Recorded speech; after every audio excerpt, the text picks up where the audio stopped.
ഈശോനെ ആരാധിച്ചവർ തന്നെ അവന്റെ ശത്രുക്കളായിട്ട് മാറി. ഇത്തരത്തിലൊരു രംഗം ബൈബിളിലുണ്ട്.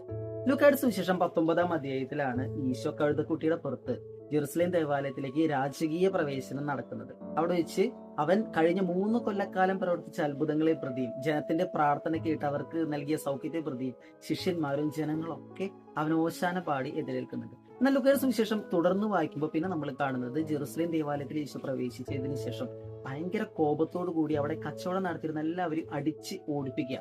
ഇത് കണ്ടുടനെ പുരോഹിതരും ജനപ്രമാണികളൊക്കെ ഇവനെ നശിപ്പിക്കാൻ ആഗ്രഹിക്കുന്നുണ്ട്. ഇവനെ സ്തുതിച്ച അതേ ജനം തന്നെ ഇവന് ഈ അധികാരം ആര് കൊടുത്തുവെന്ന് ഇവനെ ചോദ്യം ചെയ്യുന്നുണ്ട്. ഈ വചനഭാഗത്തിലെ ഒരു പ്രത്യേകത നോക്കി, ജനത്തിന്റെ പ്രാർത്ഥന കേട്ട് അവരുടെ ആവശ്യങ്ങളെല്ലാം സാധിച്ചു കൊടുത്ത ഒരു ദൈവത്തെ അവർ ആരാധിച്ചു. എന്നാൽ എപ്പോഴാണോ അവൻ ദൈവഹിതത്തിനനുസരിച്ച് അവിടെ പ്രവർത്തിച്ചു തുടങ്ങിയത്, അവരുടെ ഇഷ്ടത്തിനെതിരെ അവൻ പ്രവർത്തിച്ചു തുടങ്ങിയത്, അപ്പോൾ അവൻ അവരുടെ ശത്രുവായിട്ട് മാറി. അവനെ ആരാധിച്ചവർ തന്നെ അവന്റെ ശത്രുവായിട്ട് മാറി. നമ്മുടെ ജീവിതത്തിൽ അങ്ങനെയാണോ? ഓശാന ഞായറാഴ്ചയുടെ വലിയൊരു ആഴ്ചയിലേക്ക് നമ്മൾ പ്രവേശിക്കലേ. നമ്മുടെ പ്രാർത്ഥന കേൾക്കുന്ന ഒരു ദൈവത്തെയാണോ നമ്മൾ ആരാധിക്കുന്നത്? അതോ ദൈവഹിതം നമ്മുടെ ജീവിതത്തിൽ നടക്കാൻ വേണ്ടി നമ്മുടെ ഇഷ്ടങ്ങളെ മാറ്റിവെക്കാനായിട്ട് ദൈവം ആവശ്യപ്പെടുമ്പോൾ ആ ദൈവത്തിന് നേരെ അന്നത്തെ ജനം ചെയ്തതുപോലെ നമ്മളും മുഖം തിരിക്കുന്നുണ്ടോ?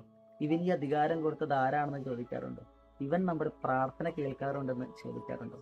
അവനെ ആരാധിച്ച നമ്മൾ തന്നെ അവന്റെ ശത്രുവായിട്ട് മാറാറുണ്ടോ?